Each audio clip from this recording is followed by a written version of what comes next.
Hello guys. आ चुके हैं हम आज फिर एक और न्यू सीरीज लेकर, जिसमें हम डिस्कस करेंगे कुछ वोकैब्स द हिंदू और इंडियन एक्सप्रेस न्यूज़पेपर्स। तो अगर आपको ये वीडियो पसंद आए तो प्लीज़ लाइक कीजिएगा, और अगर आपने अभी तक सब्सक्राइब नहीं किया है तो प्लीज़ सब्सक्राइब कर लीजिएगा चैनल को, और शेयर भी कीजिएगा दोस्तों से। और अगर कोई भी सुझाव हो तो कमेंट बॉक्स में बताइएगा। और इस वीडियो की पीडीएफ भी हमारे टेलीग्राम चैनल पे ही मिलेगी, जिसका नाम है जीएस यूनिट। तो शुरू करते हैं आज की वोकैब्स का ये सेशन। पहली वोकैब जो है वो हमारे पास है एनॉर्मिटी। ओके, एनॉर्मिटी का मतलब क्या होता है? तो जैसा कि आप देख सकते हैं यहाँ लिखा हुआ है द ग्रेट और एक्सट्रीम स्केल सीरियसनेस और extent of something perceived as bad और मोरली रॉन्ग। ओके, इसका क्या मतलब है? कुछ बहुत बुरा या बहुत ज़्यादा एक्सट्रीम स्केल में बहुत ही बुरा। ओके, इसका मतलब ये है एनॉर्मिटी का। तो इसका एग्जाम्पल के थ्रू एक बार देख लेते हैं हम। तो न्यूज़पेपर में जैसा एग्जांपल आया था, मैंने सेम वैसे ही आपको समझाया है, ताकि आप न्यूज़पेपर पढ़ें तो उसको उस कॉन्टेक्स्ट में समझ पाएँ। ओके, तो देखते हैं हम example. West Bengal CM said union home minister Amit Shah had called her up and she informed him of the enormity of the disaster. Okay, जो डिजास्टर आया था, आप सभी को पता है, अभी अम्फन तूफान आया था वेस्ट बंगाल में। तो उसी के बारे में डिस्कशन है इसमें, उसी के बारे में ये न्यूज़ थी जहाँ से मैंने ये वर्ड लिया है। ओके, तो उसने बहुत ज़्यादा ही डिज़ास्टर, बहुत ही ज़्यादा बड़े स्केल में डिज़ास्टर किया है ना? तो अगले वर्ड की तरफ हम आते हैं, इनअनडेटेड। इनअनडेटेड, ये है अगला वर्ड। इसकी मीनिंग क्या है? To give someone so much work और so many things that they can not deal with it all. किसी को इतना काम दे देना कि वो उसको ना कर पाए, इसका मतलब ये है ना? तो इसका एग्जाम्पल में देख लेते हैं क्या यूज़ है। A large part of Sundarban's police district was inundated because of the storm surge। Sundarban की जो पुलिस है ना, सुंदरबन डिस्ट्रिक्ट की जो पुलिस है, उनको उनके पास इतना ज़्यादा काम आ गया था इस डिज़ास्टर या स्टॉर्म के कारण कि वो उससे डील नहीं कर पाए। ओके, तो इसका मतलब ये है इनंडेटेड। ओके, तो आपको समझ में आ गए हैं ये दो वर्ड्स, इनॉर्मिटी और इनंडेटेड। अब हम आगे चलते हैं, अगला वर्ड देखते हैं क्या है, अनहेरल्डेड। ओके, अगला वर्ड है हमारे पास क्या, अनहेरल्डेड। ठीक है, इसका मीनिंग क्या है? नॉट प्रीवियसली अनाउंस्ड, एक्सपेक्टेड और अक्लेम्ड, है ना? मतलब पहले से बताया हुआ नहीं है, या पहले से एक्सपेक्ट नहीं कर सकते थे किसी चीज़ को। तो इसका एग्जाम्पल देख लेते हैं हम क्या है, पिडावा एंड अनहेरल्डेड सक्सेस। पिडावा एक विलेज का नाम है यहाँ पर। ओके, तो इस विलेज की सक्सेस स्टोरी दी गई है जो कभी सुनी नहीं है, या किसी के मुँह से, किसी के बात से, किसी भी पर्सन या स्टोरी में सुनी नहीं है हमने। ऐसी सक्सेस के बारे में इस आर्टिकल में डिस्कस किया गया था। तो अनहेराल्डेड का मतलब क्या है? नॉट प्रीवियसली अनाउंस्ड, एक्सपेक्टेड और अक्लेम्ड। ओके, अगला हम देख लेते हैं वर्ड क्या है, एमेलियोरेट। अगला वर्ड है एमेलियोरेट। ओके, तो इसकी मीनिंग क्या है? Make better. किसको बेटर बनाना है? जो कि पहले से बहुत बुरा है या अनसेटिस्फैक्ट्री है। ओके, तो उसको हमें अच्छा बनाना है, उसको क्या कहते हैं हम? एमेलियोरेट। ठीक है, इसका एग्जाम्पल देख लेते हैं। तो इसका एग्जाम्पल है, lieutenant governor Anil Baijal on Thursday wrote to the Delhi development authority, the Delhi police, municipal corporations and the Delhi government, asking them to ameliorate sufferings of people and businesses through proactive measures by using technology। ठीक है, तो आपको मतलब समझ में आ ही गया होगा, make something better. क्यों बेटर करना है? क्योंकि जो अभी चल रहा है हमारे यहाँ कोविड-19, है ना, उससे डील करने के लिए कुछ प्रोएक्टिव मेजर्स लेने के लिए लेफ्टिनेंट गवर्नर ने दिल्ली गवर्नमेंट को सजेस्ट किया है ना? तो मतलब जो बुरी हालात चल रहे हैं उससे उसको सुधारने के लिए कुछ प्रोएक्टिव मेजर्स लेने के लिए सजेशन दिया है। ओके, तो इसका मतलब ये था। अब हम आगे देखते हैं, अगला वर्ड क्या है हमारे पास, ये है प्रेगमेटिक।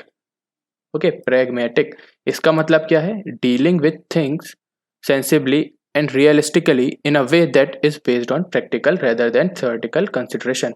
किसी भी चीज़ से इस तरीके से डील करना जैसे हो कि वो प्रैक्टिकल हो, है ना कि थ्योरेटिकल कंसिडरेशन से। ओके, यानी ग्राउंड लेवल पे किसी चीज़ को डील करना। जैसे इसका एग्जाम्पल देख लीजिए, civil aviation minister Hardeep Singh Puri advocated a pragmatic approach to quarantining air passengers।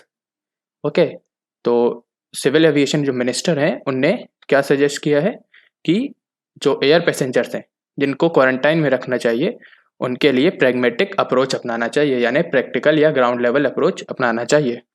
Okay, तो इसका मतलब आपको समझ में आ गया होगा। अब हम आते हैं अगले वर्ड पे जो है हमारा बीरेफ्ट। ओके, अगला वर्ड है हमारे पास बीरेफ्ट, है ना। इसका मीनिंग क्या है? डिप्राइव्ड ऑफ और लैकिंग, यानी किसी चीज की कमी, है ना। डिप्राइव्ड ऑफ और लैकिंग यानी किसी चीज की कमी। तो इसका एग्जाम्पल देख लेते हैं हम। bereft of substantive support from the government or their employers, they want to escape the city and get back to their villages and families। ये आज के कॉन्टेक्स्ट में दिया है, जो आज के समय में माइग्रेशन हो रहा है उस कॉन्टेक्स्ट में ये आर्टिकल दिया है। ओके, तो इसका मतलब क्या है कि गवर्नमेंट का जो सपोर्ट है एम्प्लॉयर्स के लिए या माइग्रेंट वर्कर्स के लिए वो उतना ज़्यादा असरदार नहीं है, उसमें कुछ कुछ कमियां हैं। तो इसी का मतलब है क्या? bereft। ओके, तो हम आप देख लेते हैं अगला वर्ड क्या है हमारे पास, स्टेंटोरियन। ओके, अगला वर्ड है स्टेंटोरियन। इसका मीनिंग क्या है? Of a persons voice loud and powerful. Okay, loud and powerful, इनका मीनिंग तो आपको पता ही होगा, लाउड एंड पावरफुल। ओके, तो इसका एग्जांपल देख लेते हैं हम। This articulation stentorian as it might have been hasn't always led to just results. Okay, जो ये वर्ड है वो मैंने लिया है एक आर्टिकल से जिसमें जम्मू कश्मीर की बात हुई है, क्योंकि वहाँ पर 4G बैन है। ओके, तो इतनी आवाज़ें उठाने के बाद या इतना प्रोटेस्ट करने के बाद भी गवर्नमेंट या कोर्ट कोई डिसीजन नहीं ले रहा है उनके फेवर में। ओके, तो इसलिए ये स्टेंटोरियन। ओके, अगला वर्ड देख लेते हैं हम, डिथरिंग।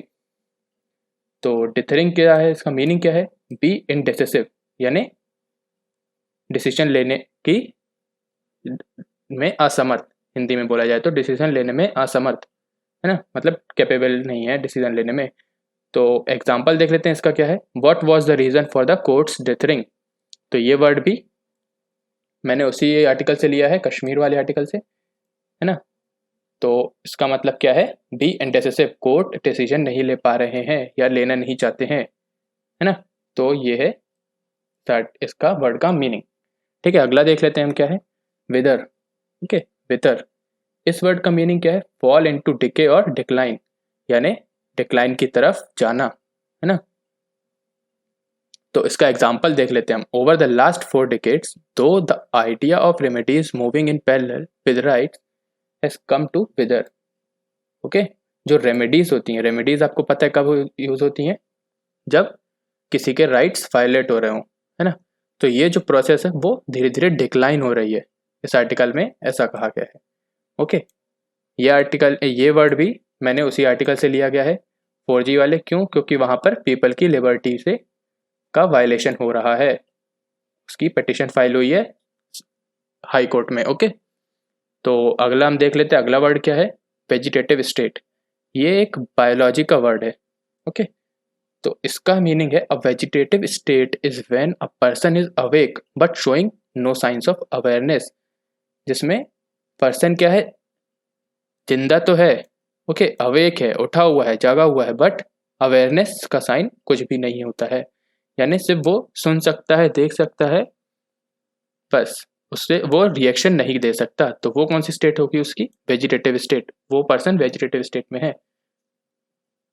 ऐसा कब होता है? जब ब्रेन में कुछ डैमेज होता है। ओके, तो ये होता है वेजिटेटिव स्टेट। और कोमा, कोमा भी इसी टाइप का होता है बट अलग होता है। कोमा में क्या होता है? अवेयरनेस भी नहीं होती और वेकफुलनेस भी होता है, यानी अवेक भी नहीं होता है इंसान, है ना। मतलब वो सिर्फ एक जिंदा लाश की तरह रहता है। ओके, तो और इसमें बट ये क्या होता है? सुन सकता है, सब कर सकता है, बट रिएक्शन नहीं दे सकता, है ना।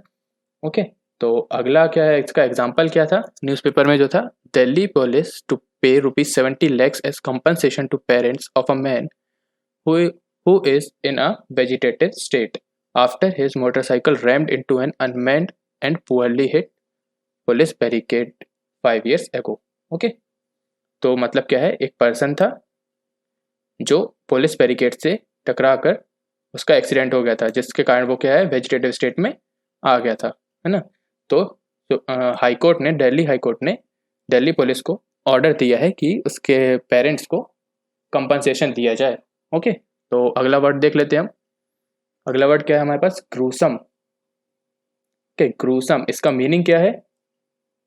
कॉजिंग रिपल्शन और हॉरर, और ग्रिजली यानी कुछ भयानक या डरावना, है ना, जिससे कुछ भयानक या डरावना हो। Okay, after the gruesome murder of 2 workers of a political party in Sambal on May 19, two unidentified body of a girl found in sugarcane fields in Shamli district। Okay, यहाँ पे ग्रूसम का मतलब क्या है? बहुत ही भयानक या बहुत ही दर्दनाक मर्डर, है ना। ओके, मतलब आपको समझ में आ गया ग्रूसम का, बहुत ही भयानक या दर्दनाक, है ना। अगला वर्ड देख लेते हैं हम, इनंसिएटेड। अगला वर्ड है हमारे पास क्या? इनंसिएटेड। इसका मीनिंग क्या है? से और प्रोनाउंस क्लियरली, यानी कोई भी बात को या कोई भी शब्द को बिल्कुल क्लियरली कहना या प्रोनाउंसिएशन करना। ओके, तो इसका एग्जांपल हम देख लेते हैं क्या है। The Supreme Court has enunciated a number of rights which it found ought to be manifest on a proper reading of a constitution। Okay, जो सुप्रीम कोर्ट है उसने बहुत सारे राइट्स को क्लियरली बताया है या क्लियरली उनका इंटरप्रिटेशन किया है। ओके, तो ये हो गया हमारा एनंसिएटेड वर्ड। अब अगला वर्ड हम देख लेते हैं क्या है हमारे पास? मिसोगिनी। ओके, अगला वर्ड क्या है? मिसोगिनी, है ना।